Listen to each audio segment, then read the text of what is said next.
Well, good morning, ladies and gentlemen, and thank you for joining us for the second hotel focus session of the day, which is entitled What Guests Really Want.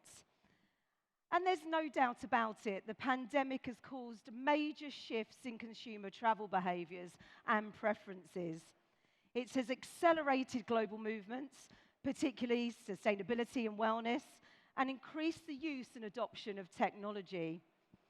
So this session looks at how hotels and the hospitality landscape are adapting following this period of unprecedented disruption. From experiential and eco-conscious stays with a local edge and wellness experiences that go way beyond spas to encompass the entire guest experience, to loyalty programs and apps that meet new lifestyle demands, we are going to consider what motivates guests in 2022 and how hotels are responding. Now, joining us today are 5 hospitality industry leaders with expertise that collectively covers every aspect of the sector. So let me introduce them to you. We have sitting in the middle here, I'm just going order here. we have Volker first. So Volker, please give everyone a wave, first of all. Volker Heim is the Chief Operating Officer of Global Hotel Alliance. Now, Volker is responsible for GHA's global technology platform, supporting the GHA Discovery loyalty program. And that was revamped and relaunched last year to meet the lifestyle needs of its 11 million plus members. It's got off to a great start, great Q1 results, proving the reimagination of the program has really boosted loyalty. So, that's Volker. Now, moving on to Chris here, to my immediate right. Chris Nada, the co-founder of MV Lodges. Now, MV Lodges is a new eco-lodge brand that he launched with his business partner, Noel Homsey, last year. Chris says it combines his love for adventure, his passion for creating meaningful experiences, and his ambition to promote responsible hospitality. Today, accountability is key, he says. Guests want to see how they and the hotel are leaving a positive impact on the environment and communities. So, moving on. Exactly, a big clap. Now, joining us all the way from Paris today, Federico, give us a wave, is Federico Torresi. Now, he is the Global Vice President for Design, Ultralux, Luxury and Premium Brands at Accor. Now, Federico leads the team that defines the design and product strategy for Accor's luxury and premium hospitality brands. He's a qualified architect with more than 20 years of experience in hospitality, focusing on the design of hotels, resorts, private residences, and high-end retail experiences to deliver experience-driven luxury projects. Now, back to the middle, we have Walter. Give us a wave, Walter. Now, Walter Knight, he's the Director of Hospitality at Farnex Services. Now, Farnex is an FM company, recently developed an app called Flexi Guest, which digitalizes the guest journey from pre-arrival to checkout. It also calculates guest carbon emissions and much more. Offers guests seamless experiences, which he says boosts loyalty. And Farnex has also just launched a new hotel management company, I believe, and that focuses technology and sustainability too, so welcome. And last but not least, James over at the end there. Welcome, James. Give us a wave, James. So James Britchford is the Vice President Commercial for India, the Middle East and Africa at Intercontinental Hotels Group. Now, James is responsible for business ideas and strategies for sales and marketing to grow revenue share penetration, improve guest satisfaction, and increase owner returns. Now, this includes the involvement of IHG1 Rewards, which has recently been evolved to not only meet customer needs, but anticipate them. It's been enhanced based on market research, and I think you and Volker are going to have a lot in common, actually, very similar, which no doubt asks guests what they really want. Perfect for today's topic. So I'm going to come and join you over in the seating area, and we will crack on with the discussion. So give a round of applause again while I'm walking over.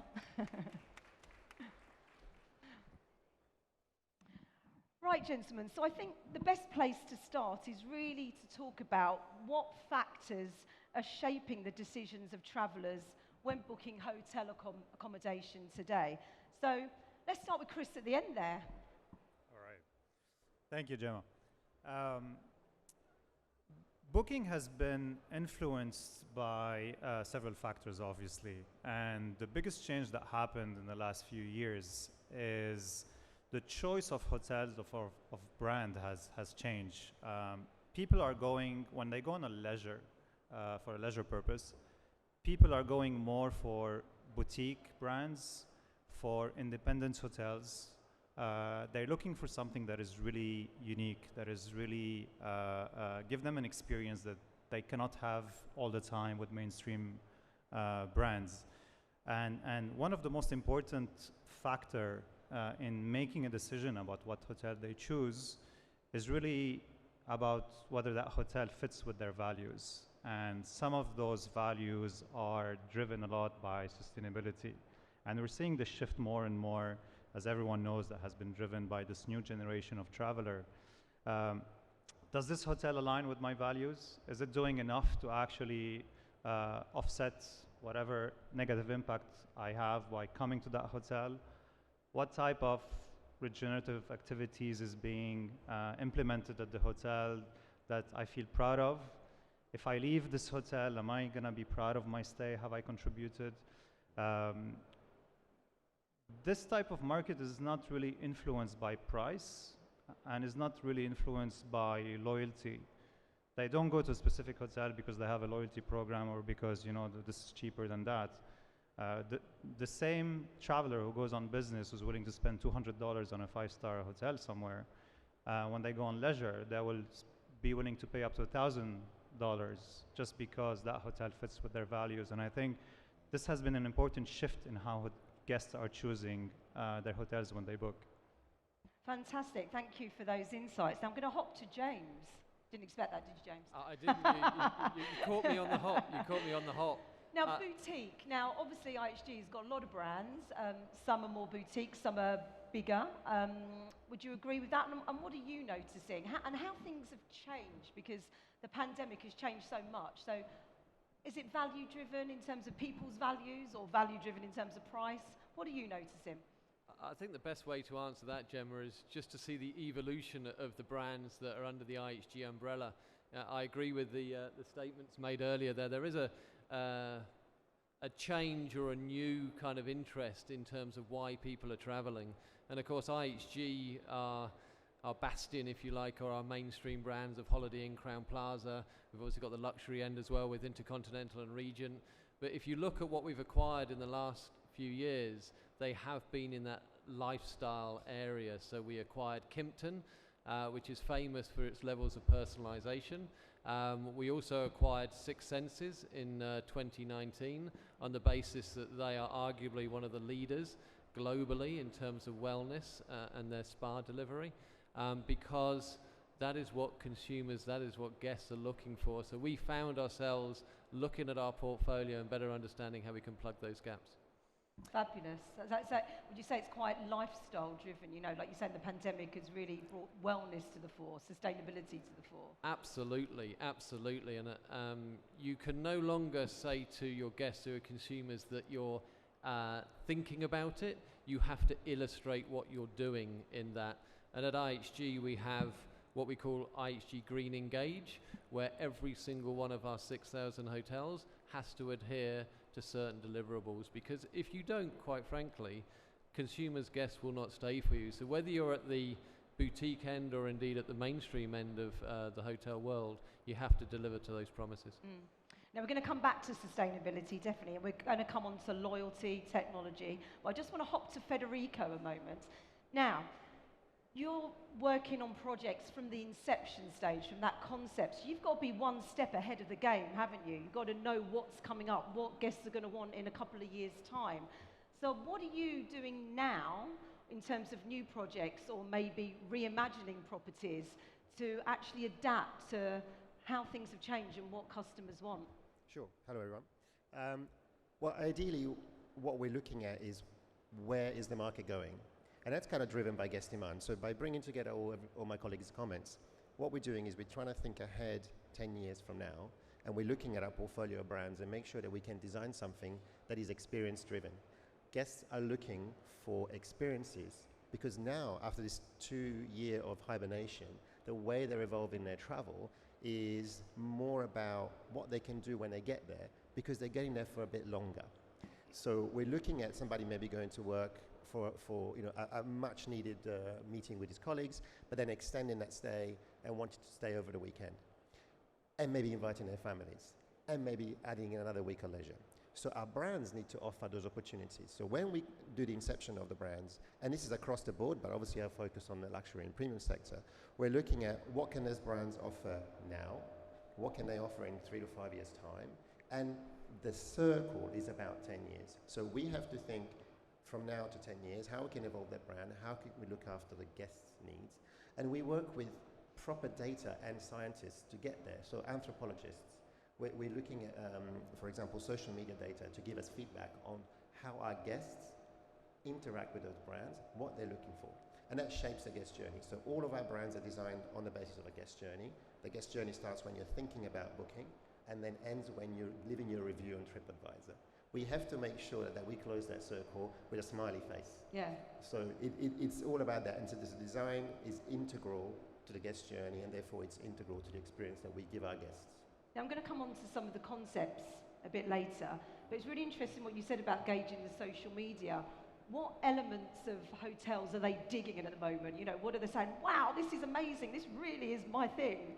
I think we're moving on from what's an Instagrammable moment to actually not having the time to take a photograph because you're having such a good time. So usually the comments are afterwards. You know, we have amazing resorts from Rixos, for example, and all the comments we get from their guests are afterwards about how much they enjoyed the staff, how well they experienced their time there, how many activities did they do. And that's really cool because now I'm designing hotels for experiences. I don't have to worry about Instagrammable moments. Every time our guests are out with their phone, every moment is an Instagrammable moment because they're having fun. But the best thing about it is it's not about what other people think, it's the memories they take away with them. And that gives us guest loyalty, which is super cool because we can build on that, we can build a relationship with our brands. We have 42, 43 brands. Now, we can't have each brand cater for all of the other guests. So we want our guests to fall in love with 1, 2, or 3 brands and keep becoming fans of it and then telling their friends about it so that each brand can deliver a specific experience. And that's really cool for us. And we see that in our comments. They're so different brand by brand that it actually leads us to where we want to go with our brands, keeping them on their rails, making sure they don't bleed into each other so that our experiences stay unique on DNA of the brand and they can really affect, I guess, a bit more personally, which is the key. Also, as Chris said, aligned with their values, what people value now from, you know, whether it's sustainability, lifestyle, etc. Now, I'd like to come on to an important part of the guest experience is engagement through apps, through technology, and through loyalty programs. And I know we've got 3 advocates of those elements today, well, all of you, I guess, but 3 in particular. Now, Volker, tell us about GHA Discovery, because that's had a really big reimagination, hasn't it? And that was based on some solid research. Tell us what you found out about what guests want and how you reimagine GHA Discovery, because a lot of people might not know yet. Well, I think GHA Discovery is the largest... Can we turn the mic up, please? Yeah, there's no... GHA Discovery is probably the largest loyalty program for hotels, which is unknown so far. So we're just coming... we've been in the market for 10 years, so we have, under the Global Hotel Alliance umbrella, 30 brands, 30 plus brands, 500 hotels. We're represented in 80 different countries, but we're not so much known because we've so far been a B2B platform. So we had started off 10 years ago with a pure recognition program, no points, no miles collection, but we had an experiential element in there called local experiences, which didn't really kick off because it was only for the top 4% of our member base. And when we did extensive consumer research in 2019, just before the pandemic hit, it showed us that we should go towards something which is an instant reward, so something that can be cashed in directly. So with that came the introduction of so-called discovery dollars, which is a rewards element. So basically, the more you spend in the hotel, the more you get, and it's an instant cashback program. So from what we've seen is that apart from regular benefits that every loyalty program of this world offers, it's the upgrade, it's the late checkout and early check-in component, and of course you have to get the recognition right. On top of that, we see emerging another, a third pillar of the loyalty program, which is the loyalty app. So obviously everybody has an app in his phone. It's a camera, it's your ID, it's your payment method now. And we are working and developing an app which is also becoming a lifestyle product. So can you interact with hotels not only to do a room booking, but also to do a spa booking, restaurant booking? Can you communicate with customers that in your local market much more better? So we're going beyond the pure room product and going into the local market. The emerging role of hotels is more becoming a community and a lifestyle program, and we try to attract more customers into from the local population into our hotels versus the traveler, which was typically the focus. We know that customers travel 30 nights a year on average. That means 330 days of the year they're at home, right? And what do you do with the customers during that time when they're actually sitting at home and not traveling? So that's our main focus. So it's really tick the boxes. It's immediate, it's giving local experiences, it's giving them these new discovery dollars. And what engagement have you seen? How has that uplift been? Quite tremendous. So we relaunched on December 7th and introduced the Discovery Dollars awards component. We had converted some of the old rewards into this new cash element. And I think it only took a couple of weeks until people realized that it's actually an instant cashback. It can give you discounts. People are not saving so much because it's a deferred award that you cash in, I don't know, next year or in 2 years.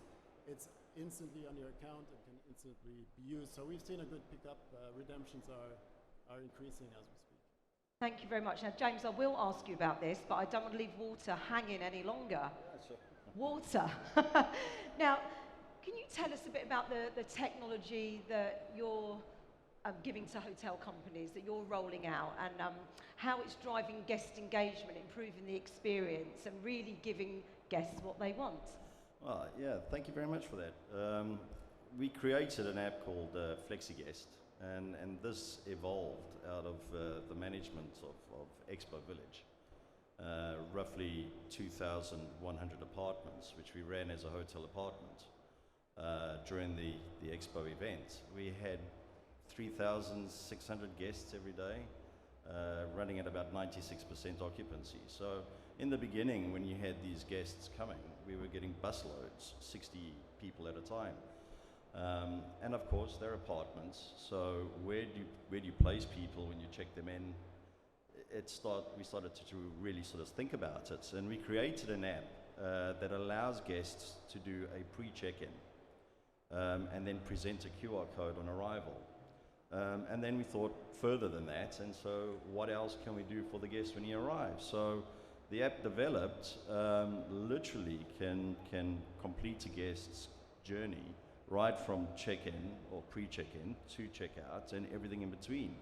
The app itself can provide an e-card or an e-key if your door locks of your hotels can do electronic key systems. Then we can give you an electronic key on arrival. You can book your room service, you can book a table at the restaurant, you can order your cab, you can communicate with the staff on a WhatsApp through the app, which of course, as we all know, this is the way the younger generation prefer to communicate. They don't necessarily want to speak to people, but they do want to be online and communicate online. So the app does all of this for you during your stay. And of course, also you've got the payment gateways. So whatever you do is always on a prepayment approval, and really enhances the entire guest experience. And we really got good comments from the guests staying at Expo Village for it, who all said that it was a very seamless journey. In saying that, the same application bringing to the market now to hotels really allows flexibility for hotels to reduce their costs and at the same time really enhance the guest experience. So we are now introducing this to the market. Thank you. That was really interesting. So we'll come back to that a little bit later. There's so much to talk about today. Now, just coming back to the guest experience a bit more, Chris, talking about experiences and being part of communities where guests stay, that's very much growing in demand, isn't it? Can you tell us a little bit more about how your brand is going to deliver on what customers are now seeking from their in-hotel stay?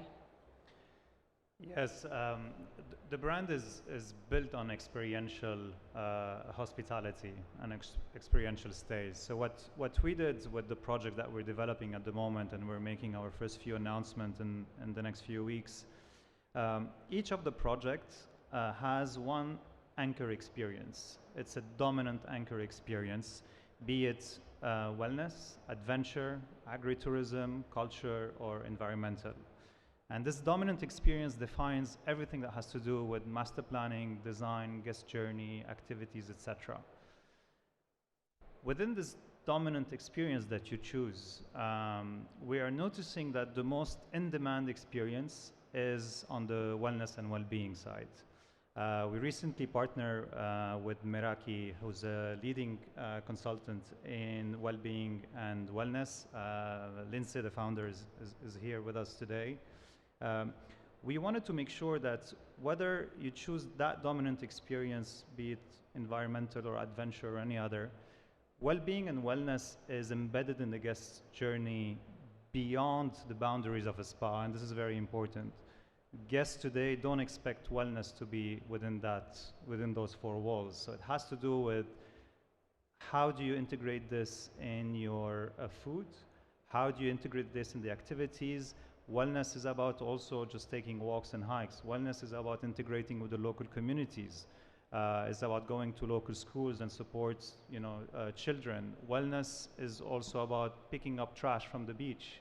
It's about planting a tree. There are so many elements that define what guests want in terms of experiences today, and it's a complete shift with what people are used to before, what hotels used to offer. You used to be confined within the perimeter of the hotel when you go at a resort. Now, actually, everything that you design has to encourage guests to be outside of the hotel, outside of your hotel, outside of the room. And this shift is easy to do with new brands like us or with smaller group. Six Senses has been a champion of this for many, many years. And then Sonu created a new brand, and there are very small boutique brands that are doing a fantastic job at this, and it's easier for us to do this as compared to a 500 keys resort on a beach. Fabulous, thank you for that. Now, I'm aware I'm jumping around a bit, but I like to keep it all moving and everyone speaking. James, talking about experiences now, you've also reimagined your loyalty program. You also did some research. Can you tell us, and it marries into all that we're talking about, sustainability, wellness, what guests want. Tell us, what did you find out in your research? How does it align to the other messages we've been talking about today, and how was the rewards program adapted? Well, first of all, Gemma, thank you for such a wonderful pitch on IHG One Rewards at the start. You talked about buying behaviours at the start through the pandemic. Obviously, you saw cleanliness being important. You saw the importance of booking flexibility. But loyalty really came to the fore. And of course, our first guests back were our loyalty members that were back through the doors of our hotels. For IHG, 50 to 60% of our guests are from our loyalty program. Also for IHG, we were the very first company to launch a loyalty program back in the early 80s. And what we know is that we needed to reinvent it to recognize changing buying behaviors. So the relaunch of IHG One Rewards has very much put the member at the heart of the program. And the strapline is 6,000 hotels, 17 brands, over 100 countries, but one you. To do that, you need to make sure you're doing a few things. First of all, the benefits are as advantageous as your competitors, and we've had some wonderful commendation from the press on what we've done with the program. Earning faster, more rewards, more flexibility on what you can do, and really focusing on those elite members. And of course, those decisions in terms of where we invest on the program were based on data. They were based on what do we need to do, what are our guests telling us, and of course, the guests were telling us they wanted individuality. So how could we have a program that allows people to choose what they want? Because there's a myriad of different things that people want to do, all the way down to contributing to some of the charities that we work with, so they are offsetting their carbon footprint. Right, okay, yeah. So that marries in with the sustainability angle nicely. Volker, what have you noticed in terms of what experiences GHA members are looking for? I mean, there's so many brands that it covers, isn't it? You've got a lot of GHA hotel brands within that. What are you noticing? You know, we talked about the local experiences, because correct me if I'm wrong, but you can now use your dollars for spa treatments and things like that, can't you? Tell us a bit more. Well, it's not only, it's similar to what Chris said, it's not only experiences that are within the hotel, but we also encourage our hotels to curate experiences which are outside the hotel to bring customers closer to the local culture, to the region, and make the experiences authentic. You could argue that in-hotel experiences can be standardized and are kind of the same all over the world, whereas if you go outside of the hotel, it will be linked to the local culture. So there's the experiences around food, and F&B experiences. Obviously, in-house spas is still very popular. But then there are also activities which we've heard from the others, which are about doing good things in the community. So helping, going into children's hospitals, looking at turtle reservoirs, and just go a bit closer to the oh, mic. sorry, Yeah, yeah. it's okay. Yeah, so things around that. So it's within the hotel, but also outside the hotel. So that's what customers are looking for. And is it what you expected or different? It's building up on what we've done in the last 10 years. So we've expanded the program and the offering, so all of our customers can now take part in this experiential part of the loyalty program. Pickup has been good. And that's always been our strength, that we look at the local culture and kind of go beyond that pure hotel experience, because that are the memories that customers will take home. Of course, we have some beautiful hotels out there. A nice hotel room is always something to write home about, but the real memories that you'll keep and talk to your friends and family about is what actually happens within that particular destination. And if you have contact to the local culture and the people and environment around. Fabulous, thank you. Now I'm going to come on to water, then Federico. That's just giving you a heads up, guys. Now, water, how do you think you might evolve the technology that you've rolled out, which sounds, again, seamless guest experience? What could come next? How might you innovate in that space in terms of what guests are going to want next? Yeah, look, it's about keeping up with the markets and understanding the next generation and more or less what are their demands, what are their requirements. And I think for now what we've done is we've created something that the generation of today will find very attractive, will use.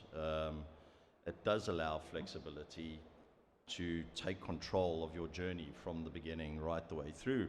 Enhancing this, I believe we could enhance this app further into airlines, booking engines, that sort of thing. So it just makes the whole journey so much more seamless for anybody using it. And more than likely look at developing this, as you quite rightly said, outside of the hotel. So making the app more available to the public, because let's face it, inside your hotels today, you will provide restaurants and gyms and other services that the general public would like to share. So Sure. if we could take that app and just extend it further to the community, it will then again just generate more of a hub for the community to meet, greet, enjoy, use for business, whatever the case is. I would say that the skies are limitless on what you could do. Fabulous. Now, in a moment, I'm going to come on to sustainability, and Federico can probably touch on this as well. But as our creative mind here today, Federico, I'm really interested to know about some of the concepts you're coming up with. Can we get down to some nitty-gritty? Can you reveal some of the new things that are either coming up in hotels this year or now or in the future? You don't have to tell us all your secrets, but just some of them. Sure, but I'm going to go around about the long way a little bit, because what's really interesting about what we're all talking is we are creating an ecosystem around the touch points that we discussed. You know, we're discussing the apps, we're discussing the interaction with our guests, we're discussing well-being and what's happening throughout. So at our core, we've been looking at all those things for years. You know, we have our all app, our core Limitless, which our members can use their points to, for example, bid to have dinner with Messi after a football game, right? You know, it's really, really immersive, that kind of experience. But that's only the beginning of how we engage with our guests. Going through the guest journey again and all these touch points, what we're using is, and touching back on technology can help to really increase that guest experience to a different level. So to answer your question now is we've been studying the tech in the guest rooms that needs to be there, especially for our luxury brands like Raffles, and Raffles in Doha is opening later this year. And the whole way that we've designed the hotel is with well-being built in.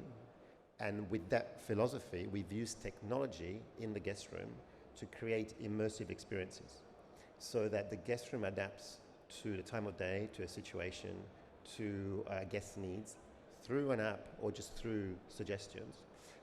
And we haven't actually introduced any new tech to do that, but we've scripted it in such a way that we can further enhance a guest experience to touch their emotions. Going back to what I was saying before, our guests really come into their own when they feel that they're getting something out of the room, and if something out is not walking away with a bundle of gifts or a half a litre bottle of soap.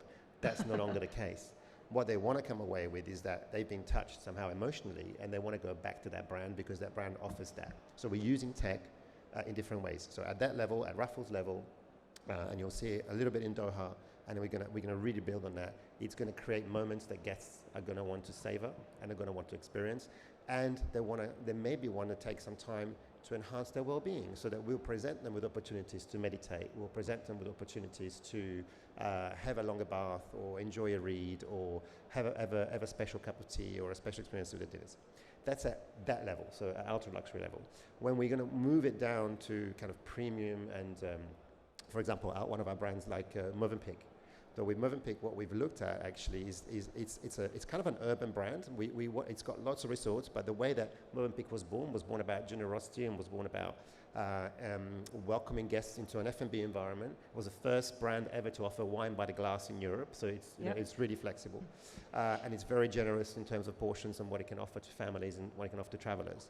So what we're looking at doing there is using our knowledge of well-being, of welcoming, of technology, and actually revolutionize the way we do things at lobby level. So in fact, there's no longer a procession where you arrive with your bags, you go to check-in, you go to your room. That lobby has opened its doors now to the environment. We have a concept called My Mövenpick Marketplace. And My Mövenpick Marketplace, the acronym is right? So it's all about kind of enjoying, savoring life. And it's basically a hybrid concept where you have Mövenpick products being sold like in a Whole Foods market, for example, where you can taste, you can interact, you can buy. But then you've got a lot of local markets coming in, local suppliers, local vendors, experiences. So you're activating a space 24/7. You've got coffee areas, workplace areas. You've got spaces where you can buy, you can test. We have chocolate hour where you can actually make your own chocolates. We have coffee days where you can make coffee cocktails. You can experience things with florists. So the whole point is opening a lobby up, engaging. So ESG is part of that. So we're going on to, you mentioned we're going on to the environment. But the social aspect of ESG is really about opening the doors and getting our neighbors in to engage with our hotels. and getting our local producers and local suppliers and local businesses involved as well, and using those spaces in hotels, which are technically pillars of society, because in cities, hotels have key destinations, key placings, and actually making those part of what we call the 15-minute neighborhood, which is another concept that we're looking at. And in fact, this year with the Accor Design Awards, which we hold every year for international students, we've asked our students to design something in our hotels, in fact, use the space into our hotels in their 15-minute neighborhood to enhance the life of the community. So it's kind of going around full circles, because hospitality is really that. It's opening out our arms. It's not elitist. And our hotels are really best placed to do that. But from a business perspective, it's great too, because our hotels have fluxes of usage. So we have empty spaces that we can use. So if you make them flexible, and if we give them a use, maybe an after-hours cinema and dinner club for the neighbors, or you live in a small apartment, you want to host a dinner, you want to meet your friends for a party, you can use some of the spaces there. So we have those concepts. We're also doing a concept in Singapore where we're testing the idea of having a multifunctional room that's carbon neutral, that produces no waste. Wow. And so we should be able to kind of launch that at the end of this year, and we're working with the Singaporean government as well to make sure that we could get certifications for some of the things we're doing. So it's kind of, there's a lot we're doing. Because we work so closely with our partners outside of our core as well, suppliers, we have, of course, very, very close connections to consultants that guide us, experts that know what they're doing. We can really look at enhancing that guest experience and incorporating all these factors in our whole ecosystem, that then it's wrapped up in our all app. So you can always kind of reach out to these experiences, and our partnerships are so varied that, you know, if you're a lover of gardening, you can probably spend your points on that as well. Yeah. So you've got a very nice balance of being a tourist, a guest, and just a normal citizen, because everything in your life can be enjoyed with an Accor hotel. Fabulous. That was really interesting. I like those. I like the marketplace concept, and of course the owners will love it because they're getting their ROI, aren't they, with maximising the space. So everyone's a winner. I think it's also designed so that it can be retrofitted into hotels. So the whole point about what we do as the design team is we don't create design concepts that throw the old in with the new, because that's also part of how we attract investors. If you've got an existing hotel and you want to put a Movenpick label on it, for example, you don't have to destroy the lobby. Actually, you just have to empty it. Whatever's there that doesn't move, we can use it to do something else. And it's also part of the environmental policy that we've put in place, of course, because that's reusing, readapting, making sure we can maintain going forward. Sorry, I'm just looking at time. I'm conscious we're going to run out of time soon. Now, sustainability message is what I wanted to end on, so that's great, and you've led me into that, Federico, so thank you very much. And I'd like everyone to have a quick say before we leave the stage. So, Walter, first of all, I know your app, it measures the carbon footprint of the guests, is that right? Is that more for the hotel, or does the guest see as well? How does that work? Yeah, that's actually for the guest. Yeah, So, okay. so the guest, when he stays at a hotel, he actually has the ability to see how much energy he's using or consuming. He can see what waste he is personally involved with, and then of course he can see how he can offset that. Yeah. Not only that, a full report gets sent to him at the end of his stay, and he can use that for whatever purpose he wants when he leaves, you know. So he has a record of his own contribution to the eco.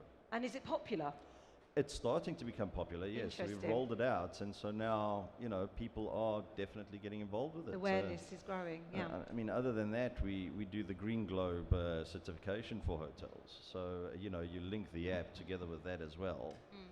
And now, of course, customers will choose hotels based on the fact, as you quite rightly said, it's not just you saying a promise or promising what you're going to do, it's what are you doing. So hotels that are Green Globe certified are proving to the public that they're actually involved. And this again then ties straight back into the carbon neutral app. Well, the greenwashing is definitely out. It's out of fashion now, isn't Well, it? that's yeah. it. I mean, someone said a phrase yesterday to me, we need to get sustainability out of the PR department and into the boardroom.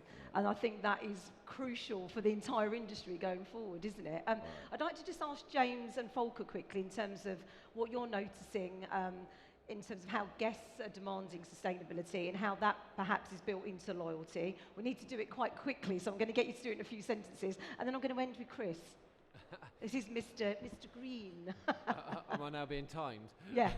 Okay, quick. I think what's wonderful is that you can no longer greenwash. You can't hide. Even if you try, you'll be asked by your corporate customers who are sending RFPs to you, what are you doing? You'll be asked by, or you'll be graded by the OTAs, Booking.com, who have their own green measurement. There is no hiding from it at all. So for businesses, all businesses, you need to move away from the statements to the actual tangible things that you're doing. The doing. And one of the things we're doing that's very relevant to the Middle East is we're watching very closely our waste management, and we're partnering with Winnow, because at the end of the day, we're a hotel company.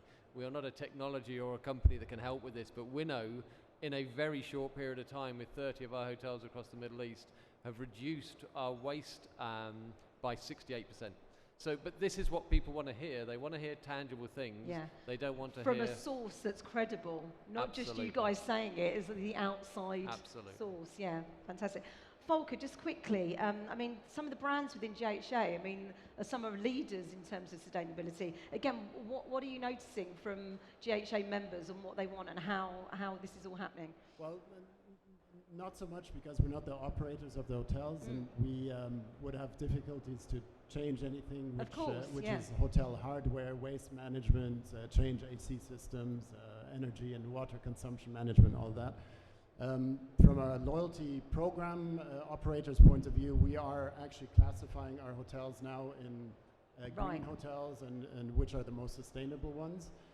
Our thinking is that we would reward consumers that book these types of hotels with an increased amount of reward points, for example, and have something around that area that we drive decision and drive choice towards these more sustainable and green hotels. So that's really helpful, isn't it? You know, showing which hotels are doing what and actually giving them a guide so you can make a conscious decision and booking decision. Great. Chris, I'd like to end on you. What do hotels need to do now to prepare for future generations and what they're going to expect? They are going to want accountability. They're going to want so much, aren't they, when it comes to sustainability? How far is this going to go? What have hotels got to do, in your opinion? Yeah, definitely. I mean, I don't expect every hotel to become the Greta Thunberg of hospitality, but there is no excuse for not doing the minimum required. You can't get away from it because otherwise people won't come to you. And greenwashing is definitely out, although unfortunately I had 2 experiences recently in resorts where I experienced that, and they're big names and big hotels, and I was extremely disappointed. But you have to be held accountable, because otherwise, you know, you're not sustainable in the financial term, in the long term. Your hotel will not be there for the next generation. So start investing now. There are some elements that are very easy to do. It doesn't cost money. Just start implementing them. Yes, there's technology that can help in terms of communication and monitoring, etc., which is also needed. But you know, you have to try, because that's the future. You have to go green. Yeah, brilliant. You know what? I think we could actually have this discussion for at least another hour. We've only just scratched the surface, and I'd love to talk to all of these gentlemen for much longer, but unfortunately we have run out of time. We haven't got time for questions, but why don't you grab them at the end and ask them a question? That would be fantastic. I think for now we need to give them a massive round of applause. Thank you so much. Thank you.